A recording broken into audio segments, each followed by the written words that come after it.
In 1966, a nuclear bomb vanished into the sea. What happened next nearly changed history forever. January 17, 1966. Somewhere over the Mediterranean, a routine mid-air refueling is about to go catastrophically wrong and set off the largest underwater search in American history. At 31,000 feet, a US Air Force B-52 bomber is refueling from a KC-135 tanker. In an instant, the two aircraft collide. The tanker is destroyed instantly. The B-52 breaks apart in mid-air and falling from its wreckage. 4 hydrogen bombs, each one nearly 70 times more powerful than the bomb dropped on Hiroshima. 5 miles below, fisherman Francisco Simon Orts watches the sky explode. He sees a parachute drifting down toward the water and assumes it's a crewman. He has no idea he just witnessed the fall of a nuclear weapon. 3 of the 4 bombs land on Spanish soil near the village of Palomares. They're recovered within weeks, but the 4th bomb is gone, swallowed by the Mediterranean Sea and nowhere to be found. This isn't just a lost weapon. Under a strict US-Spain agreement, no nuclear arms are permitted on or above Spanish territory. If the bomb isn't found fast, it could trigger a diplomatic catastrophe. Thousands of protesters are already gathering outside the US Embassy in Madrid. And offshore, a Soviet surveillance ship is quietly watching, waiting to see if the Americans fail. For weeks, Navy sonar and probes turn up nothing. So, at the end of January, they call in something no one has tested in real combat conditions. A 2-year-old, 22-foot submersible named Alvin pulled out of an overhaul at Woods Hole and airlifted across the Atlantic to Spain. Inside its steel sphere, barely 2 meters wide, 3 men will spend hours at a time.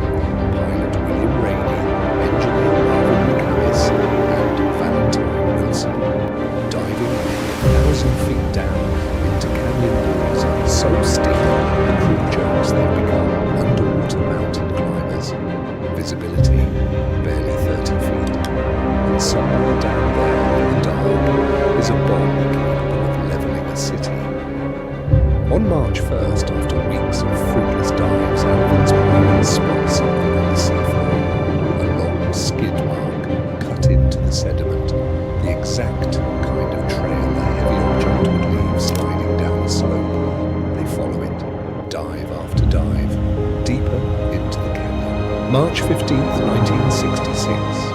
Alvin creeps down a 2,500-foot slope, and there, wrapped in a tall white parachute, is the object every ship in the Mediterranean has been hunting for 2 months. The missing hydrogen bomb. They've found it, but finding it is only half the battle.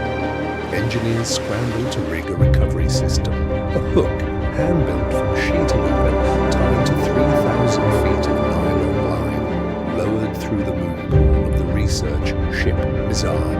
Alvin guides the hook onto the bomb's parachute line. Slowly, they begin to winch it up. Then, disaster. The half-open parachute catches the current like a sail, and the strain is too much.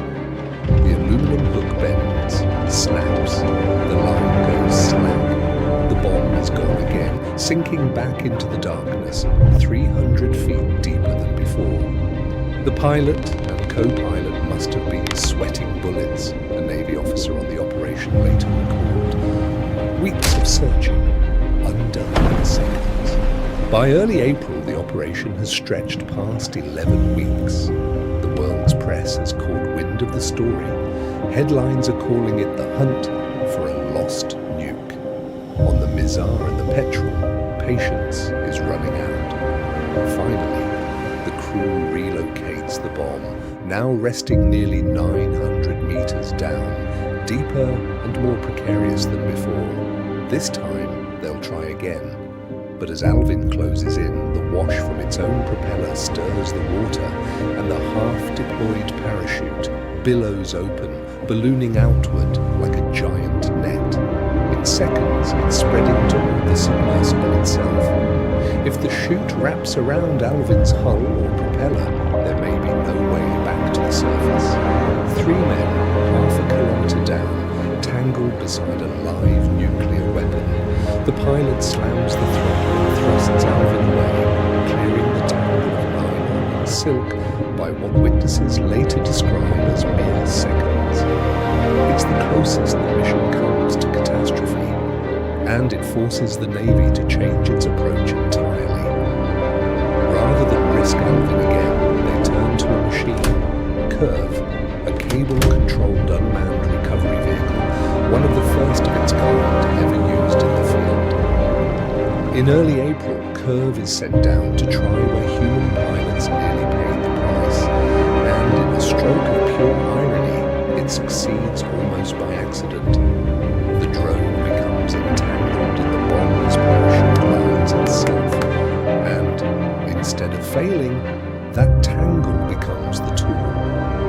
Operators haul the lines up, dragging both the vehicle and the bomb together toward the surface. April 7th, 1966.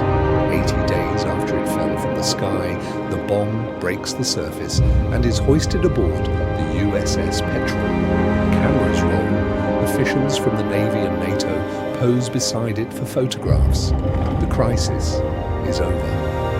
Monitors reveal the cable entanglement. The crew moves quickly to the winch controls. 11 weeks, the heavy drum begins to rotate slowly, and logged more than 220 hours underwater, emerging from its very first real-world mission with barely a scratch.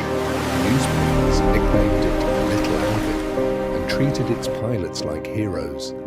But the Palomares mission did more than recover a weapon. It exposed Alvin's blind spots, its lack of a reliable underwater navigation system, and forced the engineers at Woods Hole to fix them. 19 years later, those same lessons and that same submersible would guide a new generation of pilots 2.5 miles down onto the wreck of the Titanic.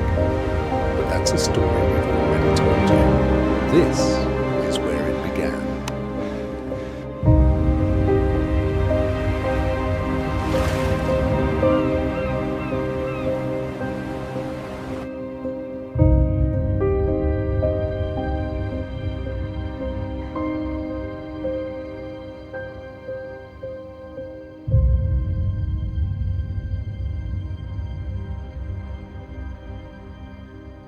The towering, rust-covered bow of the Titanic emerged majestically from the deep midnight abyss.